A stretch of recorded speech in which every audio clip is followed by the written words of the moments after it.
O Marcelo é Dois, três, tímido. já. Eu sou tímido. Começou.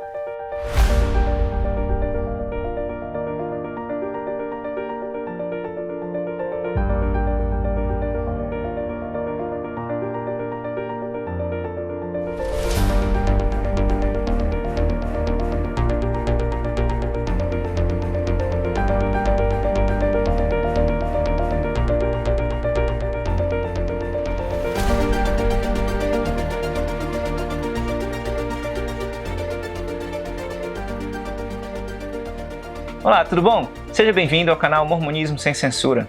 Eu sou Marcelo Ribeiro e tenho aqui comigo hoje a minha querida esposa Sandra Ribeiro. A gente vai fazer hoje uma abordagem um pouco diferente, mas daqui a pouco, antes de eu explicar, deixa eu dar um recadinho. Se inscreve no canal, né? Clica lá no botãozinho, dá uma curtida no vídeo se você gostar do que a gente vai apresentar hoje aqui e aciona o sininho para sempre que tiverem novos vídeos vocês ficarem sabendo. A gente deu uma pausa aí grande durante o verão, estava curtindo com as crianças, com a família e super ocupado reformando a casa, por isso a gente passou tanto tempo aí sem divulgar nenhum vídeo, né? Se você gosta do canal e do conteúdo, do que a gente fala aqui, você tem vontade de conversar sobre essas coisas e não tem com quem, a gente criou um grupo no Facebook, também chama Mormonismo Sem Censura. Você entra lá no grupo, não esquece de responder, tem uma pergunta que você tem que concordar, né, com a regra do grupo, e aí você vai ser admitido e vai poder estar em contato aí, participar. Tem mais de 500 pessoas já inscritas. Leia a regra antes de concordar ou não com ela. Isso. Já tem mais de 500 pessoas inscritas e tem sempre debates bem interessantes lá. E pessoas, membros da igreja, não membros, pessoas que têm raiva da igreja, outras que gostam da igreja, e aí a conversa não membros sempre, também. Conversa sempre sem censura e com respeito, tá bom? Mas o vídeo de hoje, como é que a gente vai fazer? Faz muito tempo que já está com quase 2 anos o canal e sempre tem pessoas fazendo perguntas, né, sobre a gente, sobre o que a gente acredita, como foi que a gente aprendeu sobre esses assuntos. E a gente decidiu fazer então uma entrevista hoje, né? Então tem um amigo nosso aqui, que vocês vão já vê-lo, é o Rafael Cavalcante. Ele tem um canal no YouTube também, ele e a esposa dele, né? Então eu pedi para ele fazer essa entrevista com a gente. A gente conversou sobre algumas perguntas, o que a gente queria conversar. Então hoje a gente vai abordar 4 áreas que a gente achou interessante, que poderia ser de ajuda, né, para vocês, que seriam a nossa vida antes da igreja, como a gente conheceu a igreja, a nossa vida durante a igreja, descobrir todas essas coisas que a gente tem falado sobre o canal, como foi que isso nos abalou, afetou, e depois disso, como é que a gente está hoje, o que a gente acredita, o que a gente pensa aí sobre religião, sobre como cuidar da nossa vida e nos aperfeiçoar, e cuidar das crianças e tudo isso, sermos pessoas morais, não necessariamente religiosas, né? Tá bom? Então, sem mais delongas, vamos passar para a entrevista e gostaria de apresentar para vocês Rafael Cavalcante. Tudo bom, pessoal? Eu sou o Rafael, estou aqui para fazer as perguntas para o Marcelo, né? Então, vamos lá começar. Estou aqui só mesmo eu sou o convidado especial deles, que eu vou fazer aqui as perguntas para o Marcelo e para a Sandra. Então, a gente vai começar falando sobre a vida no pré-mormonismo, antes de entrar para a igreja. E eu começo perguntando para o Marcelo e para a Sandra aonde e de onde é que vocês vieram, onde é que vocês nasceram, qual é a origem de vocês?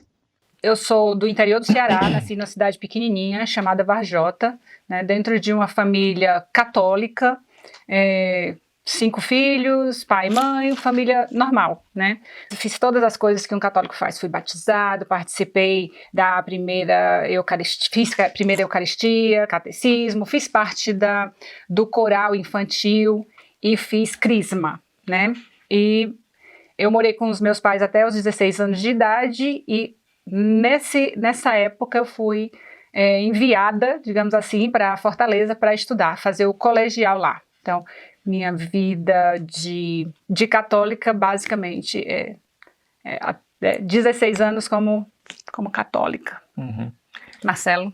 Minha família é toda de Fortaleza, meus pais se casaram e foram morar em São Paulo, né? Foram lá tentar a vida em São Paulo como os nordestinos faziam tanto antes, né? Talvez até hoje ainda fazem. Então eu nasci lá em Santos, né? Uma cidade linda, 500 mil habitantes, adoro demais. E morei lá até os 18 anos, né? 17, 18. Eu terminei o 2º grau lá, e aí meus pais decidiram voltar para Fortaleza, né? E aí foi quando eu fui para lá. Até então não sabia nem falar da existência da igreja, nem nada, né? Depois eu vim a descobrir que eu morei 2 quarteirões, assim, de uma capela, né? Mas nunca vi missionários, nunca ouvi falar da igreja, né? Marcelo e Sandra, qual era o relacionamento de vocês com a religião? Tinha alguma religião que vocês iam, alguma igreja? Como é que era esse relacionamento assim com Deus, com a religião, com a igreja? Tinha alguma coisa que vocês iam antes ou não ia para canto nenhum? Eu meus pais eram católicos, né? Mas assim, aquele católico não praticante. Então a gente ia para a igreja quando alguém se batizava. Eu fui batizado quando era criancinha, né? Acho que eu tinha 1 ano de idade, alguma coisa assim, como a gente morava em São Paulo, em Santos, né? Então a gente esperou a oportunidade que pudesse meus pais viajarem comigo de volta para Fortaleza para fazer meu batismo lá com a família junto, né? Mas assim, a gente nunca ia não para a igreja, né? Eu acho que eu fui a uma missa umas 3, 4 vezes na minha vida inteira, né? Inclusive todas as vezes passei mal, tive que sair, não me sentia muito bem. Eu tinha problema de pressão, problemas na válvula no coração e tal, eu não podia ficar em pé muito tempo. Eu ficasse meia hora em pé, eu baixava a pressão, eu ficava mal, né? E a gente sempre chegava na igreja atrasado, né? E aí tudo lotado já, e calor, e aquela coisa, e eu em pé, e o sermão monótono. Eu nunca consegui assistir uma missa toda, na verdade, né? Mas assim, a religião mesmo era muito inexistente. Meus pais ensinavam a gente boas morais e costumes e tudo, mas sem assim uma presença firme de uma religião mesmo, não. E você, Sandra? Não, comigo eu já frequentava a igreja, né? No interior é uma coisa que você faz parte da vida da gente, né? E uma coisa que eu gostava muito era das festas da padroeira, que era uma semana, 10 dias de novenas especiais, vinha gente de outras cidades, de quermesses, de feiras. Então, qual era a cidade, Sandra? Varjota, no interior do Ceará.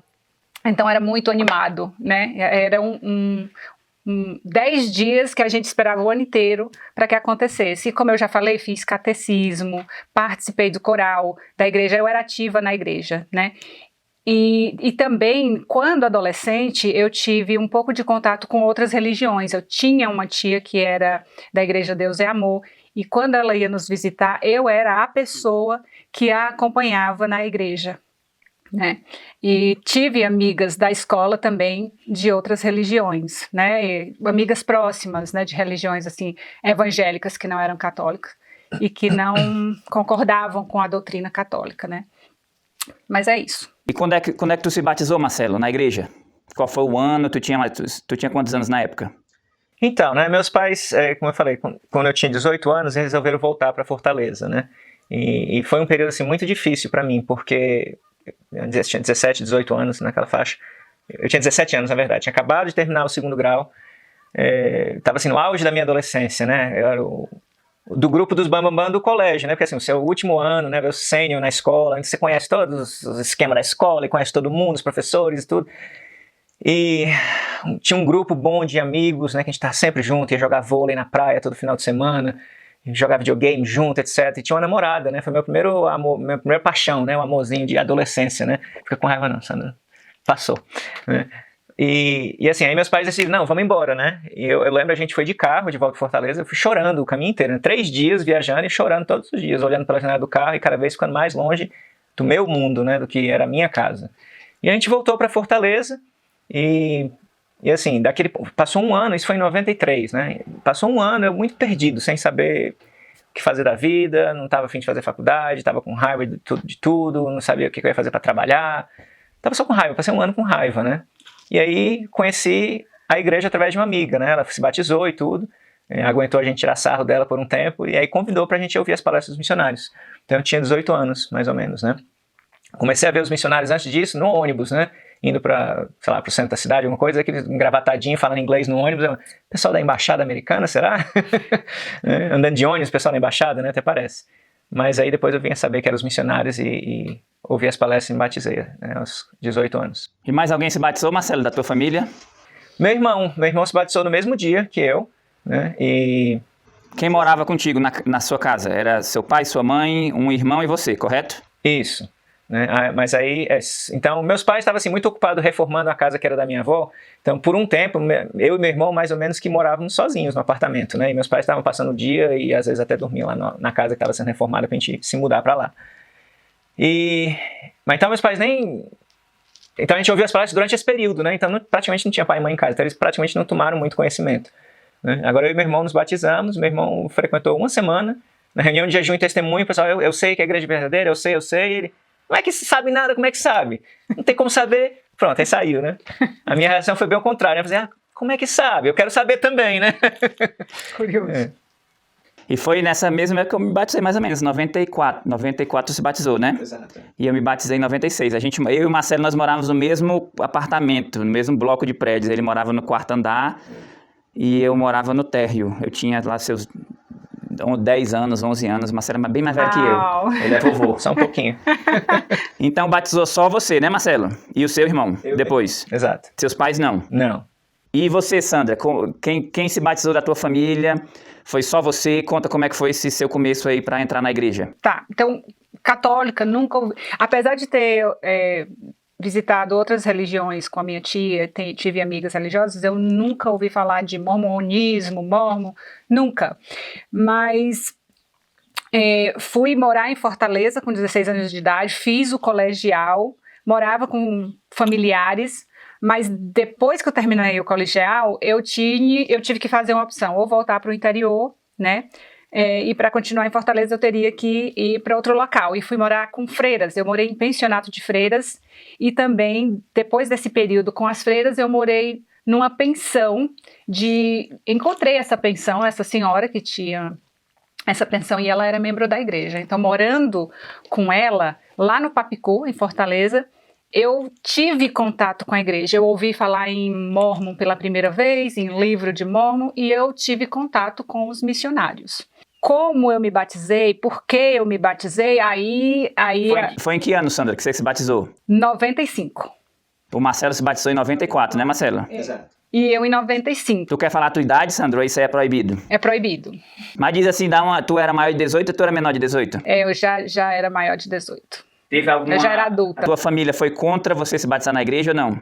Eles não foram contra, mas a minha mãe ficou muito preocupada, porque ela foi pesquisar o que era isso, o que era Mormon, e ela encontrou no dicionário que a seita Mormon era polígama. E ela ficou muito preocupada. Ela disse, minha filha, essas pessoas casam com mais de uma mulher. Não faça isso. E aí eu nem sabia. Eu não sabia que existia poligamia na igreja. Mas aí eu fui pesquisar e conversei com uma pessoa que eu achava, que eu confiava, digamos assim. E aí ele me explicou que essa história da poligamia foi bem no comecinho, que foi um mandamento de Deus por causa da perseguição contra a religião, porque haviam morrido muitos homens e existiam muitas viúvas desamparadas. Eu achei aquilo muito legal. Eu confiei, acreditei e nunca mais perguntei sobre esse assunto. E expliquei isso para minha mãe, não se preocupe, não existe mais poligamia, foi só para ajudar as viúvas, né? Mas é isso.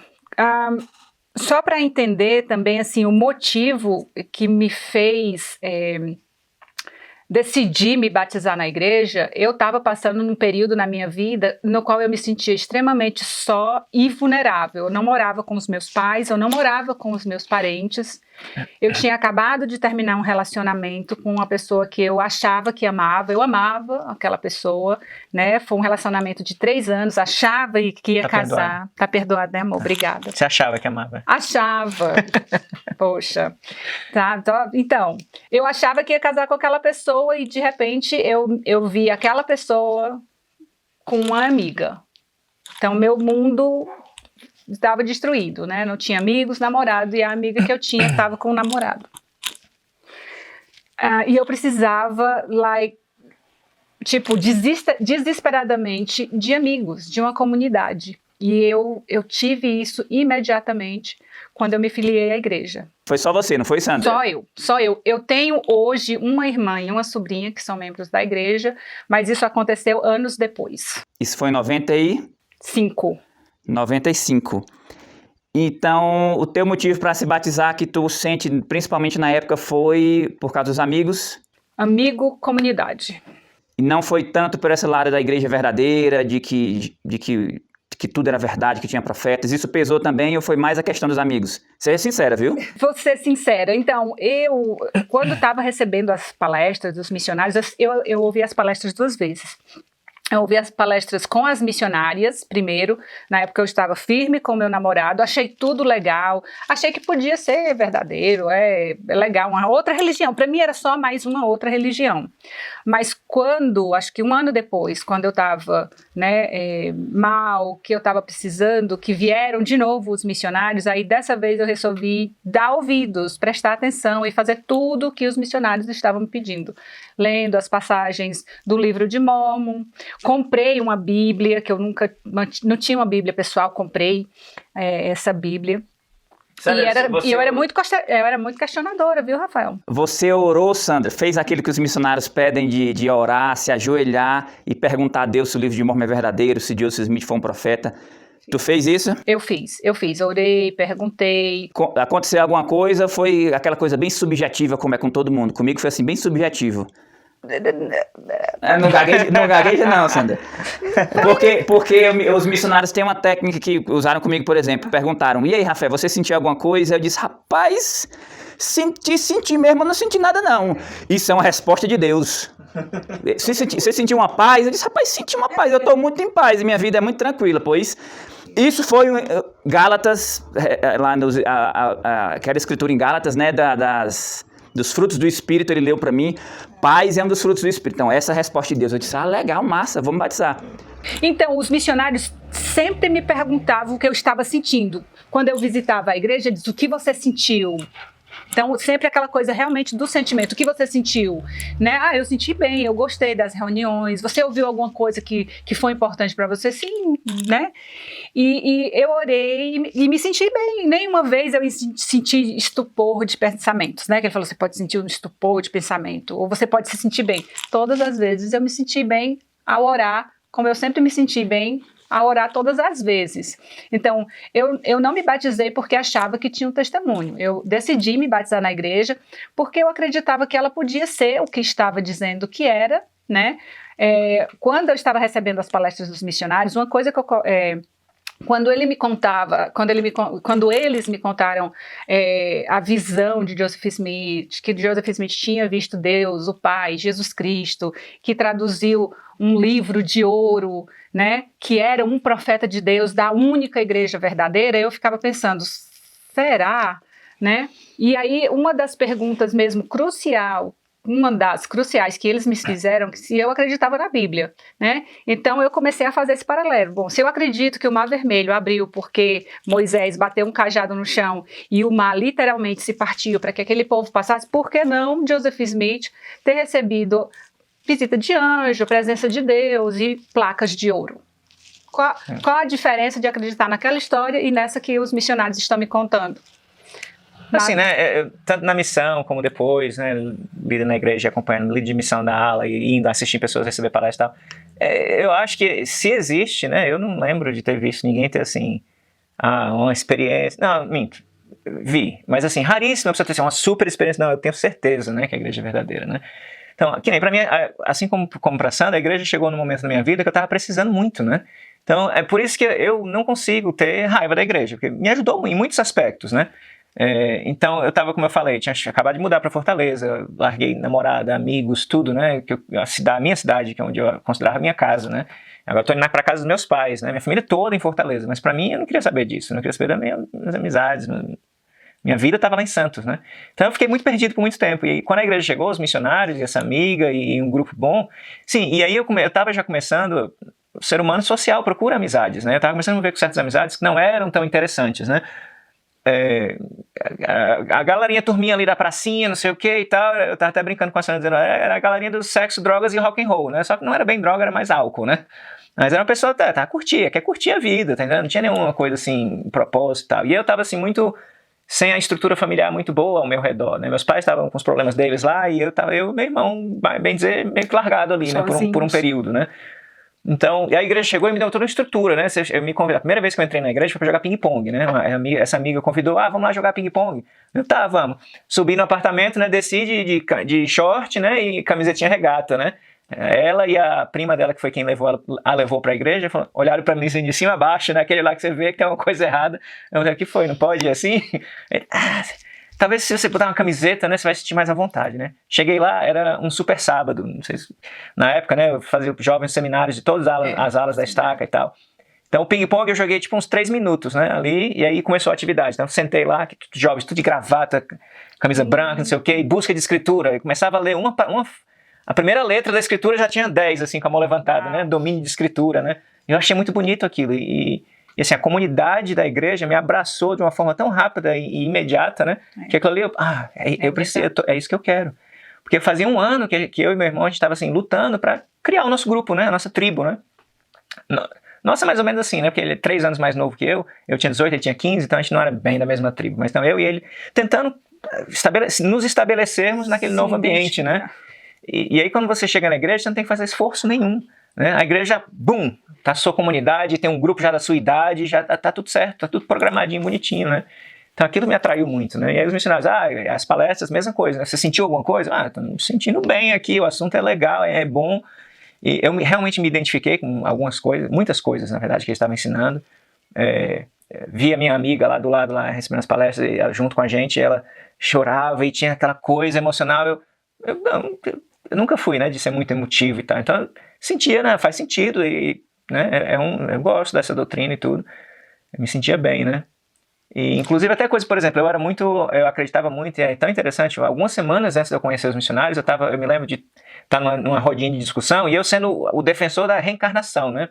Não faz sentido, como é que a pessoa nasce aqui pobre, outro rico, e um doente, outro não, isso é porque já vem de outra vida, e é a única maneira de explicar isso, né? E aí, quando os missionários explicaram sobre ressurreição, mundo espiritual, eu nem debati com eles, é mesmo. Faz sentido. Né? É mesmo, né? Então, pronto, foi assim, tão natural, e eu me batizei com 2 semanas depois, né? Marcelo e Sandro, então a gente vê que a questão social teve uma grande influência, né? Para se batizar na igreja, não é correto? Com certeza. Com certeza. E em que momento da vida de vocês entrou a questão do testemunho? Porque eu acredito que geralmente com todo mundo inicia-se, os missionários ensinam sobre um testemunho, mas ninguém adquire aquele testemunho no começo, né? E acho que até através da lei da repetição, de tanto repetir, eu sei que a igreja é verdadeira, eu sei que a igreja é verdadeira, acaba que entra na cabeça da gente, né? Então, em que momento, Marcelo, começar com o Marcelo, tu percebeu, olhou assim no espelho, cara, eu tenho um testemunho, eu sei que a igreja é verdadeira por conta própria. Isso aconteceu antes da missão, depois da missão, durante a missão. Teve esse momento, você nunca sentiu que a igreja é verdadeira, porque hoje em dia, quem te vê assim no grupo, no canal, pensa assim, eu acho que esse cara nunca teve um testemunho da igreja. Eu duvido que ele teve um testemunho da igreja. Então, em que momento o testemunho entrou na tua vida, se é que entrou? E a mesma pergunta vai passando logo em seguida. Excelente pergunta, né? Eu quando eu me batizei, claro, não tive nada assim que fosse, eu tenho testemunho, né? O meu batismo foi uma experiência muito gostosa também, né? Tava lá essa amiga que levou a gente, os missionários, claro, um grupo, sei lá, tinha umas 30, 40 pessoas, eu acho que era só eu e meu irmão que tava batizando na época, né? Naquele dia, né? Um amigo nosso ia se batizar, mas ele tinha uns problemas que tinha que ser resolvido, tinha que levar mais tempo para ele poder se arrepender e resolver. Inclusive ele era meio que o líder no grupinho, né? Então quando ele deu a notícia que ele não ia poder se batizar junto com a gente, eu fiquei, ixi Maria, agora me batizo, não batizo, né? Você vê, claro, não tinha testemunho, né? Mas eu tenho uma coisa comigo desde sempre na minha vida, né? Eu falei, não, eu já dei a minha palavra para os elders, eu vou me batizar. Né? E o batismo foi uma experiência especial para mim também, né? Não foi, eu sempre disse, né? Não foi como assim, mergulhei na água e saí. Me deu a impressão que eu estava assim, entrando num novo mundo, né? Eu estava nascendo mesmo, entrando numa nova vida. Foi uma coisa assim interessante, foi diferente, né? Mas eu também, não é um testemunho, né? Não é uma coisa específica. Com 1 semana de membro da igreja, eu fui chamado para ser líder da missão da ala. A ala devia estar com o meu problema de liderança, eu acho. E assim, eu não tinha nem o sacerdócio, né? Para quem conhece a igreja, você se batiza o homem, né? Recebe o sacerdócio arônico, depois Melquisedeque. Eu tinha o sacerdócio arônico só, né? Então, tecnicamente, pelos manuais, eu não podia nem ser, né? Ter aquele chamado, mas aí o bispo, me colocou lá, líder da missão da ala, né? E tinha um grupo de, acho, 4, 5, 6 missionários de ala. Alguns já missionários retornados, né? E eu tinha 2 semanas de igreja. O que eu vou fazer uma reunião, tá? O que eu vou ensinar para esse pessoal, né? E agora eu vou ter que visitar os membros novos, né? Ou pessoas que estão investigando a igreja, e parte do meu chamado é testificar, né? Eu não tenho testemunho, não posso falar uma coisa que eu não tenho, não vou mentir, né? Então começou ali uma busca intensa da minha parte de um testemunho, né? Então orei, jejuei, fiz tudo. Inclusive eu me batizei em junho de 94, no dia 11, né? Um dia antes do Dia dos Namorados. E aí no dia dos namorados eu terminei o namoro, porque a namorada tirou sarro de eu ter me batizado, né? Eu falei, então não quero saber de você também. Aí, no primeiro domingo de julho, né, domingo de jejum e testemunho, foi a final da Copa, né? O Brasil e Itália, né? O jogo da Copa. E eu fui assistir na casa do bispo, né? E ia lá um grupo e tal, na hora dos pênaltis. Que o bispo era o meu sogro, né? Exatamente. A gente era da mesma ala, né, Marcelo? Ala Parquelândia e Estaco Oeste, né? Isso. Mas a gente, acho que eu era muito jovem, tu é mais velho que eu. Pouquinho. Mas o meu sogro era esse bispo aí do Marcelo. Exato. Então a gente tá lá, né, assistindo o jogo, na hora dos pênaltis, né? Todo mundo levantou e de mão dada, né? E eu fui, domingo de jejum e testemunho, eu tava jejuando, né? E andando na rua, e o churrasco no meio do mundo, aquele cheiro e a fome. Chego na casa do bispo, um banquete, cada um trouxe alguma coisa. E eu, meu nossa, eu vou ter que quebrar esse jejum, não sei e tal. E aí eu jejuei pro Brasil ganhar a Copa, o Brasil ganhou. E aí foi assim que eu obtive meu testemunho, que a igreja é verdadeira. Então, não, brincadeira. A gente tem que agradecer que o Brasil ganhou a Copa pelo jejum do Marcelo. Exatamente. Não, brincadeira, né? Mas aí eu tava realmente jejuando e orando e buscando. E eu lembro que eu convidei os missionários lá em casa, Elders, vem orar comigo, eu não tô sentindo nada assim diferente, né? Então, né, eu convidei os missionários lá em casa e falei, eu não estou conseguindo, né, ter essa experiência que eu possa realmente dizer, não, eu tive um testemunho, né. Então você já olhou cada um de uma vez e tal, cada um fez sua oração, não senti nada, uma brisazinha, bateu, um arrepio no meu seio, não, isso aí pode ter sido outra coisa, eu queria, assim, ter certeza, né, que não estava vindo a uma autossugestão, né, eu acho o termo que se usa, né. E aí eu lembro muito bem, né, o missionário na porta e tal, dando tchau, e aí o Elder olhou bem no meu olho assim e falou, olha, você não sentiu nada agora, mas Deus, Ele vai lhe mostrar no tempo dele, da forma dele, né? E o Elder ali olhando no meu olho ali, né? E eu senti naquele momento um negócio tão forte, né? Que eu estava fazendo o que era certo, que aquilo era bom, que aquilo era o caminho que eu tinha que ir. E pronto, ali foi onde foi o meu testemunho, né? E eu comecei depois, com muito tempo, né? A coisa que se ensina muito, quando a pessoa não tem experiência forte, quem te ensina na igreja é assim, né? Que para algumas pessoas aquele pouquinho em pouquinho, né? Não, a doutrina faz sentido, você se sente bem, é o espírito, né? Através do sussurro, né? Do espírito. Então aquele foi o primeiro sussurro, e aí com o tempo eu fui coletando, né? Pequenas coisas aqui e ali. Eu mesmo nunca tive aquela experiência da visão de Paulo na estrada para Damasco, né? Não. Mas sempre foi aquela coisa, pouquinho em pouquinho, né? Sandra, e você, Sandra? Conta aí como é que foi contigo. Você já se apaixonou pelos missionários, Sandra? Essa é uma pergunta que a gente sempre tem curiosidade, né? Porque tu falou que tinha acabado um relacionamento, foi ensinada pelos missionários, vem aquele Zé bonitão, louro dos Estados Unidos. Teve alguma experiência dessa contigo, Sandra? Desculpa, parece até ser machista, né? Mas eu não quero parecer machista, não. É porque lá é muito comum a moça ficar interessada pelos missionários. Eu fiz missão, eu sei como é que é. E o Marcelo era cheio de mulher atrás do Marcelo, apaixonada por ele, que ele é muito bonito. E contigo, Sandra? Quando tinha cabelo, né? Mas a Sandra, assim, né? Ela ouvia as palavras com as sisters, não batizou. Aí vieram os elders, aí ela batizou, né? Então, só vou dizer isso. Então, sim, tinha um americano alto, louro, do olho azul, lindo, tinha. E tinha um brasileiro formidável, Elder Bueno, amo de coração, amo os dois. Elder Smith, Elder Bueno, Elder Pug.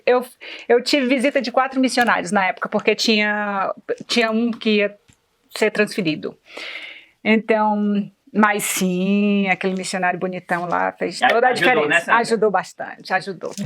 Preciso confessar, desculpa. E o testemunho, Sandra, veio quando? Veio logo ali no começo? Veio quando esse testemunho? Então, o testemunho veio muito depois, porque eu nunca achei que realmente tivesse um testemunho, mas tem uma história bem interessante em relação a testemunho, que uma vez assistindo a Sacramental de Testemunho, o amigo que estava ao lado falou assim, você sabia que cada vez que a gente presta testemunho é apagado um dos nossos pecados? E aí eu falei, não sabia. Ele falou, cada vez que você presta testemunho, um pecado é apagado. E aí eu pensei, bom, isso é um bom negócio. Então eu preciso prestar testemunho. Então a partir daquele dia, eu comecei a subir no púlpito em todas as reuniões de testemunho. Eu subia e dizia, eu sempre achava que tinha que falar alguma coisa que tinha sido bom na minha vida por causa da igreja. E eu encerrava dizendo que eu acreditava que a igreja era verdadeira. Eu nunca tive coragem de dizer que sabia, porque eu sabia que não sabia. Isso foi só no começo ou foi por muitos anos, Sandra, que tu falava que acreditava? Muitos anos. Inclusive, antes de conhecer o Marcelo, eu fui noiva de um rapaz e ele sempre me falava sobre o testemunho. E ele falava, você precisa ter um testemunho, você precisa ter um testemunho. E aquela cobrança, digamos, eu sentia como se fosse uma cobrança, quanto mais ele pedia, menos vontade eu sentia de ter esse testemunho. É porque ele não pediu com jeitinho, amor. Oh.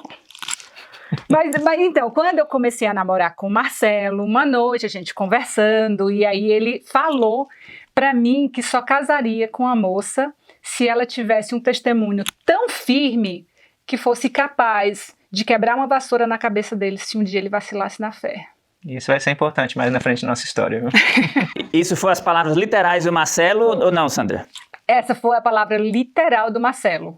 Uma moça que fosse tão firme, que tivesse, sabe, que fosse capaz de quebrar um cabo de vassoura na cabeça dele, se ele vacilasse. Ou seja, eu pedi a mesma coisa que o outro rapaz, só que com um jeitinho melhor. Então aí é que foi, né? E é por isso que hoje o Marcelo tá assim meio calvo, porque ele levou essa vassourada na cabeça, né? Várias. Gente, eu nunca na vida orei tanto, jejuei por um testemunho.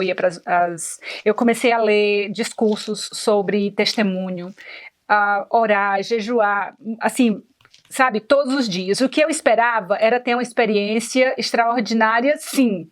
Por que não? Joseph Smith teve uma experiência extraordinária. Paulo e tantas outras pessoas tiveram experiências extraordinárias. Por que não eu? Tá? Então eu esperava sim alguma coisa, que acontecesse alguma coisa relacionada à igreja ou ao livro de Mórmon que não me deixasse dúvida absolutamente nenhuma. Não podia haver dúvida. Eu tinha que subir no púlpito e dizer que eu sabia. Mas então um dia o Marcelo estava lá em casa e eu olhei assim a gravura do Salvador que eu tinha na parede da minha casa e veio assim na minha mente naquele momento